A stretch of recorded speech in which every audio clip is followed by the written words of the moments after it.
Uma vida com propósitos, de Rick Warren. Dia 25. Transformado pela provação. Estão produzindo para nós uma glória eterna que pesa mais do que todos eles. 2 Coríntios, capítulo 4, versículo 17. É o fogo do sofrimento que produz o ouro da santidade. Madame Guyon. Deus tem um propósito por trás de cada adversidade. Ele usa as circunstâncias para desenvolver nosso caráter.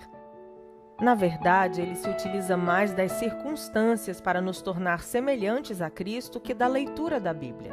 A razão é óbvia.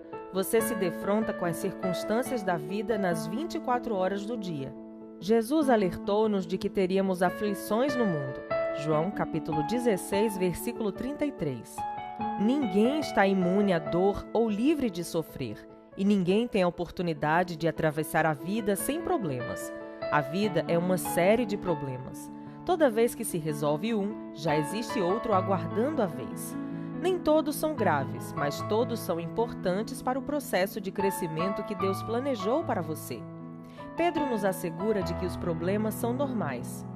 Queridos amigos, não se assustem nem se admirem quando vocês passarem pelas provas ardentes que estão para vir, pois isso não é coisa estranha e nem fora do comum que lhes vai acontecer. 1 Pedro, capítulo 4, versículo 12. Deus utiliza os problemas para que você se aproxime dele. A Bíblia diz: o Senhor está perto dos que têm o coração quebrantado. Ele resgata os de espírito abatido. Salmos, capítulo 34, versículo 18. As mais íntimas e profundas experiências de adoração ocorrerão provavelmente nos dias mais sombrios, quando o coração estiver partido, quando você se sentir abandonado, quando não tiver mais nenhuma opção, quando a dor for intensa, nos dias em que você decide buscar somente a Deus. É durante os períodos de sofrimento que aprendemos a fazer orações mais sinceras, autênticas e honestas a Deus. Quando sentimos dor física ou emocional, não temos disposição para orações superficiais. Joni Eareckson Tada observa: quando a vida é um mar de rosas, podemos passar o tempo adquirindo conhecimento sobre Jesus, imitando-o, citando e falando sobre ele. Mas apenas quando sofremos é que o conhecemos. No sofrimento, aprendemos coisas a respeito de Deus que não podemos aprender de nenhuma outra forma. Deus poderia ter livrado José da prisão e Daniel da cova dos leões, poupado Jeremias de ser lançado no poço de lama, impedido os 3 naufrágios de Paulo e evitado que os 3 jovens hebreus fossem jogados na fornalha em chamas. Mas não fez. Permitiu que esses problemas acontecessem e, em decorrência deles, cada um desses homens foi trazido para mais perto de Deus. Os problemas obrigam-nos a olhar para Deus e a depender dele, em vez de confiar em nós mesmos. Paulo dá testemunho desse benefício. Sentimos que estávamos condenados à morte e percebemos como éramos fracos demais para socorrermos a nós mesmos. Isso, porém, foi bom, porque assim nós colocamos tudo nas mãos de Deus, o único que poderia salvar-nos, pois é capaz até de levantar os mortos. 2 Coríntios, capítulo 1, versículo 9. Você nunca saberá que Deus é tudo o que você precisa, até que Ele seja tudo o que você tiver. Independentemente da causa, nenhum problema acontece sem a permissão de Deus. Tudo o que ocorre na vida de um filho de Deus é filtrado pelo Pai, e Ele pretende usar isso para o bem, mesmo que Satanás e outros tensionem usá-lo para o mal. Se o Senhor tem controle total da situação, os acidentes são apenas circunstâncias do plano dele para a sua vida. Como todos os dias de sua existência foram escritos no calendário de Deus antes que você nascesse, isto está em Salmos 139, versículo 16. Tudo o que acontece com você tem significado espiritual. Tudo. Paulo explica o porquê. Sabemos que Deus determina que tudo coopere para o bem de todos aqueles que amam a Deus e são chamados segundo o propósito que tem para eles, porque Deus conhecia os seus de antemão e os escolheu para se tornarem semelhantes a seu Filho. Romanos, capítulo 8, versículos 28 e 29. Compreendendo Romanos, capítulo 8, versículos 28 e 29. Essa é uma das passagens bíblicas mais incompreendidas e equivocadamente citadas. Ela não diz: Deus faz com que tudo saia da forma que eu quero. É óbvio que isso não pode ser verdade. Também não diz: Deus faz com que tudo nesse mundo tenha um final feliz. Isso também não é verdade. Há muitos finais infelizes neste mundo. Vivemos num mundo caído. Somente no céu tudo é perfeito, da forma que Deus quer. É por isso que somos orientados a orar. Seja feita a tua vontade na terra, assim como no céu. Mateus capítulo 6, versículo 10. Para compreender inteiramente Romanos capítulo 8, versículos 28 e 29, você deve examinar frase por frase. Sabemos. Nossa esperança em tempos difíceis não é fundamentada em pensamentos positivos, em anseios ou no otimismo natural. É uma certeza que se fundamenta na verdade de que Deus tem pleno controle do universo e ama todos nós. Que Deus age. Há um grande projetista por trás de tudo. Nossa vida não é resultado do acaso, do destino ou da sorte. Existe um plano principal. A história consiste na história de Deus. É Deus quem controla o leme. Nós cometemos erros. Deus, porém, jamais se engana. Ele não pode cometer erros, porque é Deus. Em todas as coisas. O plano de Deus para a sua vida envolve tudo o que acontece a você, incluindo erros, pecados e mágoas, e ainda inclui doenças, dívidas, acontecimentos infelizes, divórcio e a morte de pessoas queridas. Deus pode fazer o bem aflorar na pior adversidade. Ele fez isso no Calvário. Nada acontece de forma isolada ou independente. Os fatos de sua vida agem em conjunto, conforme o plano de Deus. Não são atos isolados, mas partes interdependentes do processo que o tornarão semelhante a Cristo. Para fazer um bolo, você utiliza farinha, fermento, ovos, açúcar e óleo. Comidos isoladamente, os ingredientes podem ter sabor bastante desagradável, mas asse-os juntos e se tornarão deliciosos. Se você entregar a Deus todas as suas experiências horríveis e desagradáveis, Ele as misturará para que se tornem agradáveis. Para o bem. Isso não quer dizer que tudo na vida seja bom. Grande parte do que acontece no nosso mundo pode ser caracterizada como mal e cruel, mas Deus é especialista em extrair o bem de tudo isso. Na genealogia oficial de Jesus Cristo, distinguem-se 4 mulheres: Tamar, Raabe, Rute e Batseba. Tamar seduziu seu sogro para engravidar. Raabe era prostituta. Rute nem mesmo era judia e infringiu a lei ao casar com um judeu. Batseba cometeu adultério com Davi, o que acabou causando o assassinato do próprio marido. Não são exatamente reputações excelentes, mas Deus converteu o mal em bem e Jesus veio dessa linhagem. O propósito de Deus é maior que nossos problemas, nosso sofrimento e até mesmo nossos pecados. Daqueles que o amam, dos que foram chamados. Essa promessa é somente para os filhos de Deus, não para todos. Todas as coisas contribuem para o mal daqueles que vivem em oposição a Deus, insistindo em seguir o próprio caminho, de acordo com o seu propósito. Que propósito é esse? Que sejamos semelhantes a seu Filho. Tudo o que Deus permite que aconteça em nossa vida é por causa desse propósito. Edificando um caráter semelhante ao de Cristo. Somos joias moldadas pelo martelo e o cinzel da adversidade. Se o martelo do joalheiro não tiver peso suficiente para parar nossas arestas, ele usará uma marreta.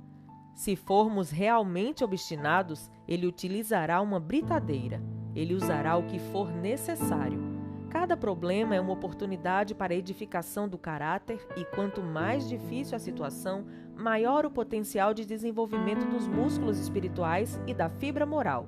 Paulo disse: sabemos que essas tribulações produzem paciência, e a paciência, caráter. Romanos capítulo 5, versículos 3 e 4. O que acontece exteriormente em sua vida não é tão importante quanto o que acontece dentro de você. As circunstâncias da vida são temporárias, mas o caráter é eterno. A Bíblia frequentemente compara as provações ao fogo que refina o metal, queimando as impurezas. Pedro diz: Essas dificuldades lhe sobrevêm para provar que a sua fé é pura. Essa pureza de fé vale mais que ouro. 1 Pedro, capítulo 1, versículo 7. Foi feita a seguinte pergunta a um ourives: como você sabe que a prata é pura? Ele respondeu: quando vejo meu reflexo nela. Quando você é refinado pelas provações, as pessoas podem ver o reflexo de Jesus em você. Tiago declara: amigos, quando lutas e aflições os atingirem em cheio, saibam que isso é um presente especial. Vocês verão como a fé será fortalecida e como terão forças para continuar até o fim. Tiago, capítulo 1, versículos 2 e 3. Deus pretende torná-lo semelhante a Jesus, por isso o fará passar pelas mesmas experiências que Jesus passou: solidão, tentação, estresse, críticas, rejeição e muitos outros problemas. A Bíblia diz que Jesus aprendeu a obedecer por meio do sofrimento, pelo qual também foi aperfeiçoado. Hebreus, capítulo 5, versículos 8 e 9. Por que Deus nos eximiria de passar por aquilo que permitiu que o próprio Filho passasse? Paulo afirma: iremos passar pelo que Cristo passou. Se enfrentamos momentos difíceis com Ele, então é certo que com Ele passaremos momentos inesquecíveis. Romanos, capítulo 8, versículo 17. Reagindo aos problemas como Jesus reagiria. Os problemas não produzem automaticamente o que é pretendido por Deus. Muitas pessoas tornam-se ainda mais amargas em vez de melhorar e nunca crescem. Você deve reagir da forma que Jesus reagiria. Lembre-se de que o plano de Deus é bom. Ele sabe o que é melhor para você e visa apenas o seu bem. O Senhor disse a Jeremias: porque sou eu que conheço os planos que tenho para vocês, diz o Senhor, planos de fazê-los prosperar e não de causar dano, planos de dar a vocês esperança e um futuro. Jeremias, capítulo 29, versículo 11.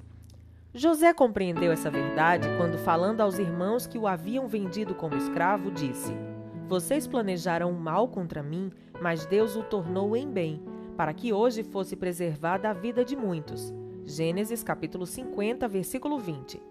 Ezequias expressou o mesmo sentimento em relação à doença que ameaçava tirar-lhe a vida.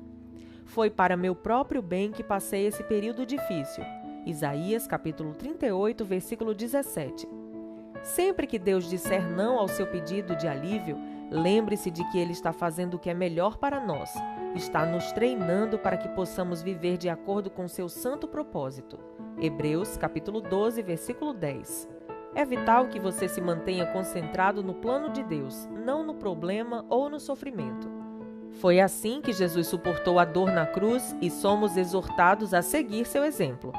Mantenha um olhar firme em Jesus, nosso líder e orientador. Ele esteve pronto a padecer uma morte vergonhosa na cruz por causa da alegria que sabia que depois ia ter. Hebreus, capítulo 12, versículo 2. Corrie ten Boom, que sofreu num campo de concentração nazista, explica o poder do foco. Se você olhar para o mundo, ficará aflito. Se olhar para você mesmo, ficará deprimido. Mas se olhar para Cristo, descansará. O foco determinará seus sentimentos. O segredo da resistência é lembrar-se de que o sofrimento é temporário, mas a recompensa será eterna. Moisés suportou uma vida de tribulações porque contemplava a sua recompensa. Hebreus, capítulo 11, versículo 26. Paulo suportou as adversidades da mesma forma. Ele declarou: nossas presentes aflições são muito pequenas e não durarão muito, e ainda produzem para nós glória imensurável, que durará para sempre. 2 Coríntios, capítulo 4, versículo 17. Não se renda às considerações de curto prazo. Mantenha o foco no resultado final. Se participamos da sua glória, precisamos participar também do seu sofrimento. O que sofremos agora não é nada, comparado com a glória que Ele nos dará adiante. Romanos, capítulo 8, versículos 17 e 18. Exulte e agradeça. A Bíblia diz: deem graças em todas as circunstâncias, pois esta é a vontade de Deus para vocês em Cristo Jesus. 1 Tessalonicenses, capítulo 5, versículo 18. Como isso é possível? Observe que Deus nos manda dar graças em todas as circunstâncias, mas não por todas as circunstâncias. Deus não espera que você seja agradecido pelo mal, pelo pecado, pelo sofrimento ou pelas consequências dolorosas próprias deste mundo. Em vez disso, quer que você demonstre gratidão pelo fato de ele usar os problemas que o afligem para o cumprimento dos propósitos dele. A Bíblia diz: alegrem-se sempre no Senhor. Filipenses capítulo 4, versículo 4. Ela não diz: alegrem-se no seu sofrimento. Isso é masoquismo. Você se alegra no Senhor. Não importa o que aconteça, você pode se alegrar no amor, na atenção, na sabedoria, no poder e na fidelidade de Deus. Jesus disse: alegrem-se quando isso ocorrer, pois há uma grande recompensa esperando por vocês no céu. Lucas, capítulo 6, versículo 23. Nós também podemos nos alegrar ao saber que o Senhor passa pelo sofrimento junto conosco. Não servimos a um Deus alienado, que se mantém distante de nós, tentando nos motivar com frases feitas.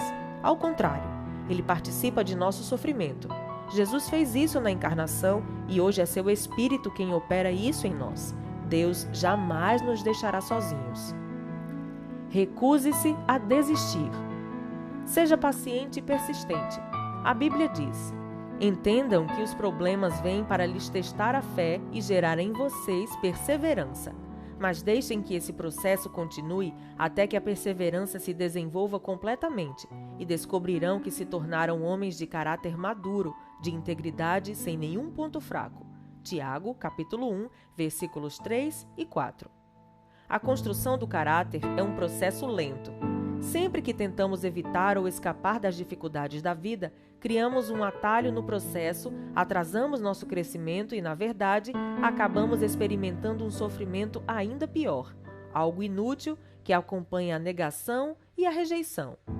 Quando você compreende as consequências eternas do desenvolvimento do caráter, faz menos orações do tipo consola-me, faz com que eu me sinta melhor, e mais do tipo renova-me, usa essa situação para tornar-me mais semelhante a ti. Você sabe que está amadurecendo quando começa a perceber a mão de Deus nos acontecimentos aleatórios e confusos e nas circunstâncias da vida aparentemente sem sentido. Se você estiver enfrentando algum problema neste momento, não pergunte, por que eu? Em vez disso, pergunte, o que queres que eu aprenda? Então confie em Deus e siga fazendo o que é certo. Vocês precisam perseverar, permanecer firmes na aliança de Deus para alcançar o aperfeiçoamento prometido. Hebreus, capítulo 10, versículo 36. Não desista, cresça. Dia 25. Pensando sobre meu propósito de vida. Tema para reflexão. Existe um propósito por trás de cada adversidade. Versículo para memorizar. Sabemos que Deus age em todas as coisas para o bem daqueles que o amam, dos que foram chamados de acordo com seu propósito. Romanos capítulo 8, versículo 28. Pergunta para meditar. Que problema em minha vida permitiu que eu experimentasse um crescimento maior? Até o próximo áudio.